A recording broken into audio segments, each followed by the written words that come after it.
Welcome to VL Academy. இந்த வீடியோல inflation accounting சாப்டர்ல அதர் எக்ஸசைஸ் ப்ராப்ளம் நம்பர் 3 நம்ம பார்க்க போறோம் which is in page number 15.47. So இந்த ப்ராப்ளம்ல பார்த்தீங்கன்னா டேட்டா அண்ட் ஆல் கொஞ்சம் ஈஸியாக தான் இருக்கு. உங்களுக்கு புரிஞ்சதுனாலே என்ன சொல்றது, உங்களுக்கு என்ன விஷயங்கிறது புரிஞ்சுதுன்னா இந்த ப்ராப்ளம் ரொம்ப ரொம்ப ஈஸி தான். ஓகே, என்னன்னா மிஸ்டர் எக்ஸ் வந்து ஒரு பிஸ்னஸ் ஸ்டார்ட் பண்றாரு. அவர் கையில 4 lakh rupees இருக்கு. ஓகே, பட் ஆனா அவர் இன்வெஸ்ட் பண்றது எவ்வளோன்னா 6 lakh. ஸோ அதனால என்ன பண்றாரு, 2 lakh வந்து அவரோட பிரதர் கிட்ட இருந்து கடன் வாங்குறாரு. அதுக்கு வட்டி எல்லாம் எதுவும் பே பண்ண வேண்டியதில்ல. ஓகே, அதுக்கப்புறம் பாத்தீங்கன்னா அந்த வருஷத்திலேயே வந்து ஐ மீன் அந்த 6 lakhல அவர் 5 கார் வாங்குறாரு. ஒரு காரோட வேல்யூ 1,20,000 rupees. அப்ப 5 காரோட value is 6 lakh rupees. Okay, so அப்படி இருக்கிறப்போ அது அவர் என்ன பண்றாருன்னா அதுல அந்த வருஷ கடைசியில இல்லைன்னா அந்த வருஷத்துல டியூரிங் த இயர் அப்படின்னு போட்டிருக்கு. அந்த இயர்லயே 4 காரை அவர் விற்கிறாரு. எவ்வளோக்குன்னா 1,80,000 rupees. ஓகே, பட் ஆனா அவர் விற்கிற அன்னைக்கு அந்த காரோட வேல்யூ எவ்வளோ அப்படின்னு பாத்தீங்கன்னா 1,40,000. ஆனா அவர் விற்கிறது 1,80,000க்கு. இங்க வந்து ஜெனரல் இன்ஃப்ளேஷன் பாத்தீங்கன்னா 10%. இது வந்து இப்ப ஜெனரல்ங்கிறப்ப அதை நம்ம எதுல யூஸ் பண்ணுவோம்? ஜெனரல் இண்டெக்ஸ் கரண்ட் பர்ச்சேஸ் பவர்ல தான் யூஸ் பண்ணுவோம். ஸோ அதுக்கு மட்டும் தான் இந்த 10% யூஸ் ஆகும். ஓகே, இல்ல ஹிஸ்டாரிக் காஸ்ட்லயோ இல்ல current cost or as current cost மெத்தட்ல வந்து இந்த ரெண்டு மெத்தட்லயும் இந்த 10% ஜெனரல் இண்டெக்ஸ் வராது. அவங்க கொடுத்துருக்கிற டேட்டாவை வச்சு நம்ம ஈஸியா கண்டுபிடிச்சிடலாம். ஓகே, அண்ட் இதுல இன்னொரு விஷயம் என்ன கேட்டிருக்காங்கன்னா, அஃப்கோர்ஸ் நம்ம இந்த HCA, CCA எல்லாம் ஒர்க் அவுட் பண்றதுலயே நமக்கு ஆப்ரேட்டிங் அண்ட் ஹோல்டிங் கெயின் எல்லாம் கிடைச்சிரும். அதை தாண்டி they have asked us to prepare balance sheet. இதுவுமே ரொம்ப ஈஸி தாங்க. ஏன்னா நமக்கு பேசிக் அந்த பேலன்ஸ் ஷீட்டோட பேசிக்ஸ் எல்லாம் தெரியும். அதனால ஈஸியா நம்ம இதை ஒர்க் அவுட் பண்ணிடலாம். Okay, now let's get into the problem. எப்பவுமே நீங்க இந்த மாதிரி பெரிய கொஸ்டின் வர்றப்போ, அதாவது ஒரு 10 மார்க் கொஸ்டின் 15 மார்க் கொஸ்டின் வரப்போ நீங்க எப்படி ஆரம்பிக்கணும்னா ஃபர்ஸ்ட் கொஸ்டின்ல என்னென்ன விஷயங்கள் கொடுத்துருக்காங்க அப்படிங்கறத நீங்க மென்ஷன் பண்ணணும். Okay, these are all the basic data which is given in the question. இதை நான் ஆல்ரெடி உங்களுக்கு எக்ஸ்பிளைன் பண்ணிட்டேன். அண்ட் இதுல இன்னொரு விஷயம் மட்டும் என்ன சொல்லணும் அப்படின்னு பாத்தீங்கன்னா, கார் பர்ச்சேஸ் பண்ணது 5 காரு, பட் அதுல 4 காரை சேல் பண்ணிருக்காங்க. எவ்வளோக்குன்னா 1,80,000 rupees.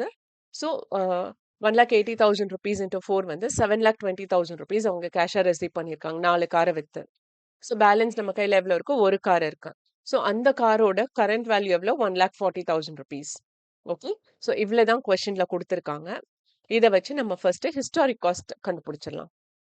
ஓகே, ஹிஸ்டாரிக் காஸ்ட் அட்ஜஸ்ட்மெண்ட்டை பொறுத்த வரையும் காஸ்ட் ஆஃப் கூட்ஸ் சோல்ட் எவ்வளோ, 4 கார் இன்டூ 1,20,000. ஹிஸ்டாரிக் காஸ்ட்ங்கிறது நம்ம எவ்வளோ ரூபாய்க்கு அந்த காரை வாங்கினோமோ அந்த வேல்யூ தான். ஸோ அது வந்து 4,80,000 rupees. ஆனா நம்ம எவ்வளோக்கு வித்திருக்கோம், 1,80,000 ஒரு காரு. அப்போ 4 கார் வந்து 7,20,000 rupees.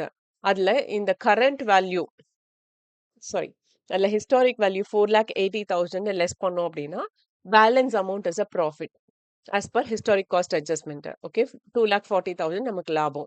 க்ளோசிங் ஸ்டாக் வந்து ஒரு கார் இன்டோ அதே ஹிஸ்டாரிக் காஸ்ட் 1,20,000. ஸோ ஒரு காரோட இது க்ளோசிங் ஸ்டாக்.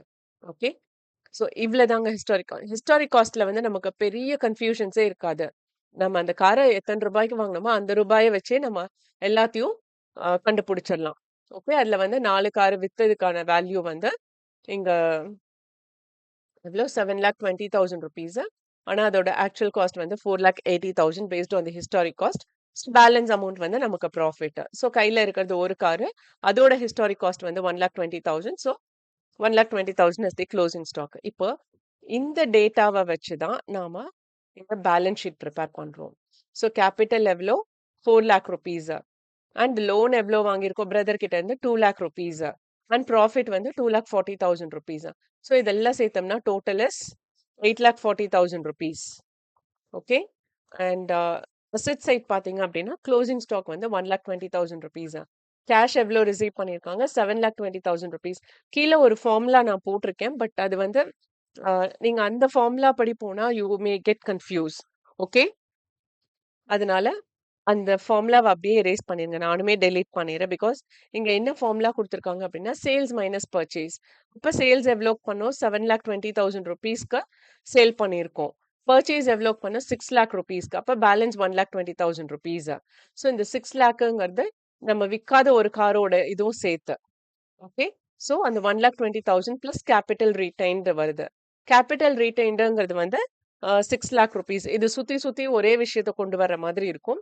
அதனால லெட் மீ டெலீட் திஸ். நீங்க வந்து கேஷ் வந்து எப்படி போடுறீங்க அப்படின்னா, அந்த 4 கார வித்ததுல எவ்வளோ ரூபாய் உங்களுக்கு வந்துச்சோ அது அப்படியே கேஷா போட்டுருங்க. Okay? So let me delete this. Okay?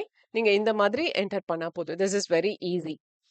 Historic காஸ்ட்ட பொறுத்தவரை நமக்கு எந்த காம்ப்ளிகேஷன்ஸும் கிடையாது. ஓகே? அடுத்தது பார்த்தீங்க அப்படின்னா, current cost accounting or current cost adjustment. அதுல வந்து காஸ்ட் ஆஃப் சேல்ஸ் அப்படிங்கிறது வந்து ரீப்ளேஸ்மெண்ட் காஸ்ட்டை வச்சு இது பண்ணும். Current cost. ஸோ இப்போ அந்த காரோட வேல்யூ எவ்வளோன்னா 1,40,000 rupees. 4 காரை வித்திருக்கோம். அப்போ வித்த அன்னைக்கு அதனுடைய ஆக்சுவல் காஸ்ட் வந்து 5,60,000. பட் ஆனால் நமக்கு எவ்வளோ ரூபாய் வந்திருக்கு? 7,20,000 rupees வந்திருக்கு. ஸோ 7,20,000 மைனஸ் 5,60,000 போட்டோம்னா அந்த 1,60,000 is a profit. Okay, 1,60,000 is a profit. இது வந்து கரண்ட் காஸ்ட்டை வச்சு நம்ம பண்ணது. இது ஒரு ப்ராஃபிட்டா? பட் நம்ம ஆக்சுவலா வாங்கினது எவ்வளோ? 7,20,000 rupees. ஸோ இதுல வந்து 1,60,000 rupees ப்ராஃபிட். ஹோல்டிங் கெயின் அப்படின்னு பார்த்தீங்கன்னா ரீப்ளேஸ்மெண்ட் மைனஸ் ஹிஸ்டாரிக்கல். இது வந்து கரண்ட் காஸ்ட்டை வச்சு இது பண்ணியிருக்கோம். இந்த 1,60,000லயே இப்போ பார்த்தீங்க அப்படின்னா ரீப்ளேஸ்மெண்ட் காஸ்ட் எவ்வளோ? 1,40,000. இப்போ ஒரு காரோட வேல்யூ 1,40,000. பட் நம்ம வாங்கினது 1,20,000 rupees. பேலன்ஸ் எவ்வளோ? 20,000 rupees. So 20,000 into 4, 80,000 rupees. That is the holding gain. Okay? So இங்க வந்து ஏன் இந்த 1,60,000ஓட இந்த 80,000 நம்ம ஆட் பண்றோம் அப்படின்னு பார்த்தீங்கன்னா, இந்த 5,60,000ங்கிறது என்னது? அன்னத்த வேல்யூவ வச்சு நம்ம கண்டுபிடிச்சது இந்த 5,60,000. பட் ஆனா வித்தது எவ்வளோ? 1,80,000க்கு. ஸோ இங்க 1,40,000 into 4, 5,60,000. ஆனா நம்ம வித்தது எவ்வளோ? 1,80,000க்கு. அப்ப அதுல ஒரு 40,000 பேலன்ஸ் இருக்கும் இல்லையா? அந்த 40,000 தான் நாம இங்க காமிக்கிறோம். Okay, that is 20,000 into 4. But ஆனா இந்த 1,40,000 இஸ் அ கரண்ட் காஸ்ட். இங்க வந்து என்னன்னா வாங்கின ரேட்டுக்கும் இன்னைக்கு இருக்கிற ரேட்டுக்குமான டிஃபரன்ஸ் எடுத்து தான் ஹோல்டிங் ப்ராஃபிட் நம்ம காமிக்கிறோம். Okay, so that is 80,000. இப்போ இது இப்படி வச்சிட்டோம். Okay, holding gain, operating gain கண்டுபிடிச்சிட்டோம். அது இன்னுமே எலாபரேட்டடா காமிக்கணும் அப்படின்னா இங்க நம்ம 1,60,000 கண்டுபிடிச்சது தான் operating gain R operating profit. Okay, so அதையும் இந்த ஹோல்டிங் கெயினையும் ஆட் பண்ணதுல we get 2,40,000 as profit, total profit, which is same as historic cost accounting. Okay, இந்த டேட்டாவை வச்சு நாம இங்க பேலன்ஸ் ஷீட் போடுறோம். ஓகே, பேலன்ஸ் ஷீட்ல again capital is 4 lakh rupees. இங்க கரண்ட் காஸ்ட்ங்கிறது வந்து அந்த வித்த அசெட்டை வச்சு மட்டும் தான் நம்ம போடணுமே தவிர கேபிட்டல் எல்லாம் அட்ஜஸ்ட் ஆகாது. கேபிட்டல் 4 lakhனா அது 4 lakh rupees தான் இருக்கும். இங்க ப்ராஃபிட்லயும் பாத்தீங்க அப்படின்னா ஆல்ரெடி 1,60,000, 80,000, 2,40,000 நம்ம இது பண்ணிட்டோம். பட் இந்த 20,000 என்னது அப்படின்னு பாத்தீங்கன்னா that is unrealised holding gain on closing stock. So unrealised holding gain அப்படின்னா இங்க 1,40,000 போட்டிருக்கோமா? ஆனா ஆக்சுவல் வேல்யூஸ் 20,000. அதுல வந்து அந்த 20,000 டிஃபரன்ஸ் இருக்கு இல்லையா? அந்த 20,000 தான் இங்க நம்ம காமிச்சிருக்கோம். Okay, I just mention here is star. So இங்க வந்து ஸ்டார் ஸ்டார் போடுறேன் அப்படின்னா அதையே இங்கேயும் நான் போட்டுறேன். ஓகே, ஸோ இந்த 20,000 வேல்யூ என்னதுங்கிறத நான் இங்க கீழே மென்ஷன் பண்ணியிருக்கேன். Okay, so total profit is 2,60,000 and loan வந்து 2 lakh rupees வாங்கியிருக்கோம்.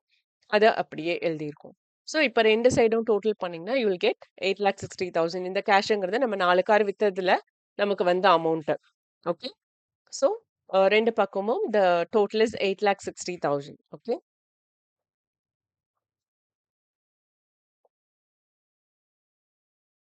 Okay, so this is how you have to mention. இப்போ ரெண்டு மெத்தடும் நம்ம கண்டுபிடிச்சிட்டோம். மூணாவது மெத்தட் பார்த்தீங்க அப்படின்னா எப்பவுமே சிசிஏ இது பண்றப்போ கரண்ட் காஸ்ட்டை மட்டுமே மைண்ட்ல வச்சு நீங்க கால்குலேட் பண்ணணும். ஓகே, அண்ட் அடுத்தது கரண்ட் பர்ச்சேசிங் பவர். இதுல வந்து என்னன்னா இதுல மட்டும் தான் நம்ம அந்த ஜெனரல் இண்டெக்ஸ் வேல்யூவை யூஸ் பண்ணுவோம். ஸோ அது வந்து 110 டிவைடட் பை 100ன்னு போடுவோம். இல்லைன்னா அதை டெசிமல்ஸாக காட்டணும் அப்படின்னா it's 1.10. So historical cost into inflation factor. So 1,20,000 into 1.10 is 1,32,000. So CPP மெத்தடை பொறுத்த வரையும் இன்னைக்கு அந்த காரோட வேல்யூ இஸ் 1,32,000. பட் நம்ம வாங்கினது எவ்வளோ ரூபாய்க்கு? 1,20,000 rupees. So cost of sales எவ்வளோ அப்படின்னு பார்த்தீங்கன்னா 1,30,000 32,000 into 4, that is 5,28,000.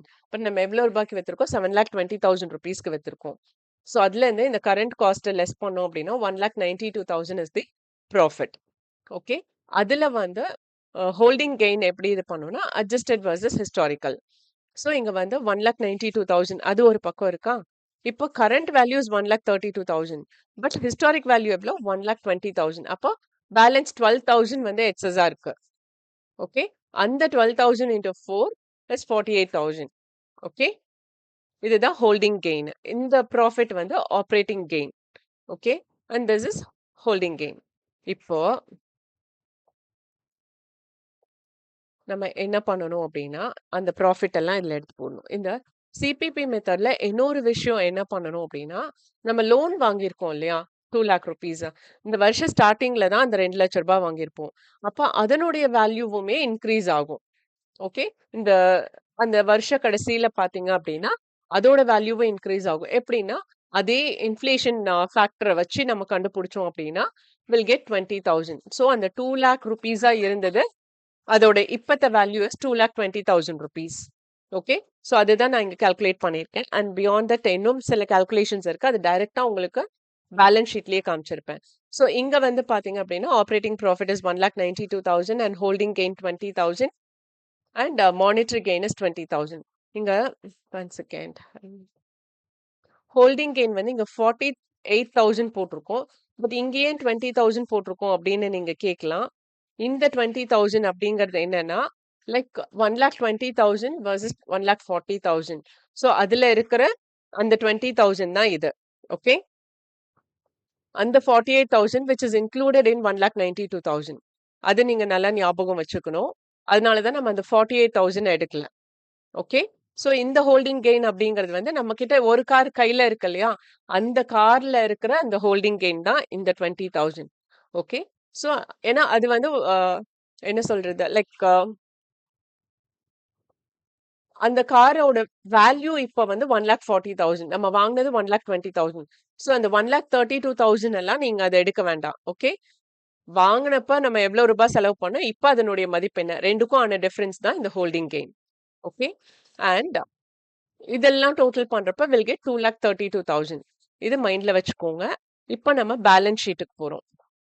Okay, balance ஷீட்ல இப்ப கேபிட்டல் அட்ஜஸ்டட் அப்படின்னு பாத்தீங்கன்னா அதே 4 lakh into 110 divided by 100 அப்படின்னு பார்த்தா நம்ம இன்வெஸ்ட் பண்ணப்போ the value was 4 lakh.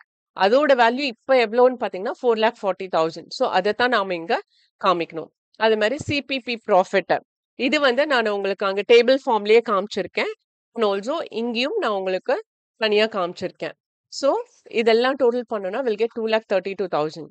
அது போக லோன் வந்து 2 lakh. அந்த லோன்ல இருக்கிற இந்த சிபிபி ரிசர்வ் அட்ஜஸ்ட்மெண்ட் இருக்கு இல்லையா, இது வந்து என்னன்னா இந்த லோனுக்கான வேல்யூ தான், கரண்ட் வேல்யூ அந்த 20,000 சொன்ன இல்லையா, அதை லெஸ் பண்ணி நம்ம காமிக்கணும். ஓகே, ஸோ ஏன் லெஸ் பண்ணணும் அப்படின்னா this will not be included in profit. Okay, அதனால இதை தனியா நம்ம டிடெக்ட் பண்ணி காமிக்கணும். இது வந்து ஆக்சுவலா என்னன்னா 2 லட்சம் ரூபாயா நம்ம வாங்கினதோட மதிப்பு இப்போ 2,20,000 ரூபாய். பட் அதை வந்து லாபமா நம்ம காமிக்க முடியாது. அதனாலதான் அதை இங்க டிடெக்ட் பண்றோம். ஓகே, இங்க ஆல்ரெடி இங்க ஆட் பண்ணிருக்கோம், அதை இங்க டிடெக்ட் பண்ணி பார்ப்போம். ஸோ போத் த சைடு இங்க கேஷ் வந்து 7,20,000 அண்ட் ஸ்டாக், அதாவது ஒரு காரோட அன்னத்த value as per CPP method 1,32,000. So இப்ப ரெண்டு சைடும் 8,52,000 வந்துச்சு. So with this both assets and liabilities are balancing under CPP method. And இன்னொரு விஷயமும் இருக்கு, பட் இது வந்து உங்க ப்ரொஃபசர்ஸ் கிட்ட கேட்டுக்கோங்க, ஃபைனலா இப்படி ஒரு கன்க்ளூஷன் கொடுக்கணுமா அப்படின்னு. என்ன அப்படின்னா HCA மெத்தடை பொறுத்தவரையும் profit is 2,40,000. It ignores inflation, historic காஸ்ட்டை வச்சு இது பண்ணியிருக்காங்க. அண்ட் சிசிஏவை பொறுத்தவரையும் 2,40,000 அதே ப்ராஃபிட் தான், பட் ஆனா ஹோல்டிங் கெயினை செப்பரேட் பண்ணி காமிச்சிருக்காங்க. அண்ட் ஆல்சோ சிபிபி மெத்தடை பொறுத்தவரையும் it's 2,60,000 which is included in monetary gain. Okay, monetary gain அப்படிங்கிறது வந்து கேபிட்டல் ஆகட்டும் இல்ல லோன் ஆகட்டும் அதனுடைய கரண்ட் வேல்யூவை எடுத்து காமிச்சிருக்காங்க. Okay, so with this video is over. And இந்த வீடியோ வாட்ச் பண்ணதுக்கு ரொம்ப ரொம்ப தேங்க்ஸ். இந்த வீடியோ நிஜமாவே இன்ஃபர்மேட்டிவா இருக்குன்னு ஃபீல் பண்ணீங்கன்னா லைக் பண்ணுங்க, ஷேர் பண்ணுங்க அண்ட் சப்ஸ்கிரைப் பண்ணுங்க. அண்ட் மறக்காம பெல் பட்டன் கிளிக் பண்ணுங்க. ஒன்லி தென் நான் என்ன வீடியோ அப்லோட் பண்றேன் அப்படிங்கிறது உங்களுக்கு நோட்டிஃபிகேஷன்ல வரும். And if you have any doubt, please do comment. I'll try my level best to clear as early as possible. With this signing off, Dr. Shanti, thank you once again.